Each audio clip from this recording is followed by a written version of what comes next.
Au bord de la Saône et du Rhône, il surgit, tel un diamant. À Lyon, le musée des Confluences a ouvert ses portes fin 2014. Près d'1 million de visiteurs ont déjà entrepris une immersion à la découverte des origines de l'homme et du monde.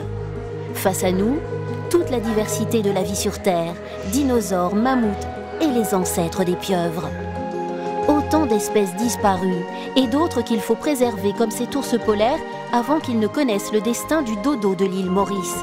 L'oiseau dont on voit ici le squelette a complètement disparu. Le musée des Confluences a constitué ses collections grâce au travail des scientifiques, des explorateurs, une histoire qui remonte au XVIIe siècle. Le musée possède aussi un cabinet de curiosités avec plus de 2 millions d'animaux empaillés, des objets précieux. Ils sont conservés dans un immeuble secret du centre-ville de Lyon. Derrière cette lourde porte, le centre de conservation s'étend sur 3 étages. De toutes parts, les animaux qui reposent ici semblent vouloir nous impressionner. Dans cette salle, les prédateurs côtoient leur proie. C'est une jungle plus vraie que nature, où primates, équidés, reptiles, quelle que soit leur taille, sont tous égaux face à la science.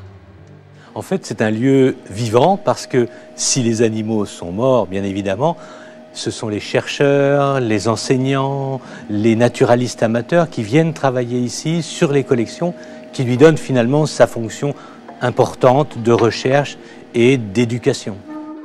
Et voici la grande volière, avec sa collection de colibris unique au monde. Il y en a plus de 10 000. Si leur chant s'est tu à jamais, leurs plumes ont conservé leur couleur chatoyante. L'histoire de chaque spécimen est ici très bien documentée.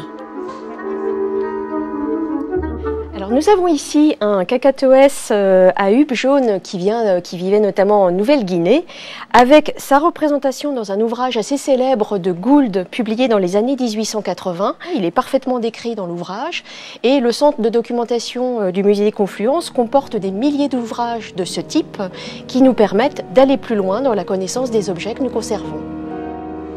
Parmi les curiosités, la salle des liquides, avec ses bocaux peuplés de monstres. Nombre de trésors restent cachés à l'abri des regards, comme les insectes et les pierres semi-précieuses. L'homme a aussi sa place dans les travées, avec ses crânes très identifiés. Plus extraordinaire encore, ces momies égyptiennes. Elles ont traversé plus de 2 millénaires et dans un état de conservation assez exceptionnel, dans les cheveux, la peau, etc. Donc, peut-être les exposera-t-on, mais certainement dans des conditions un peu particulières, en raison du fait que ce sont des restes humains notamment. Le musée des Confluences expose aujourd'hui 3000 pièces, une goutte d'eau dans l'océan de ses réserves.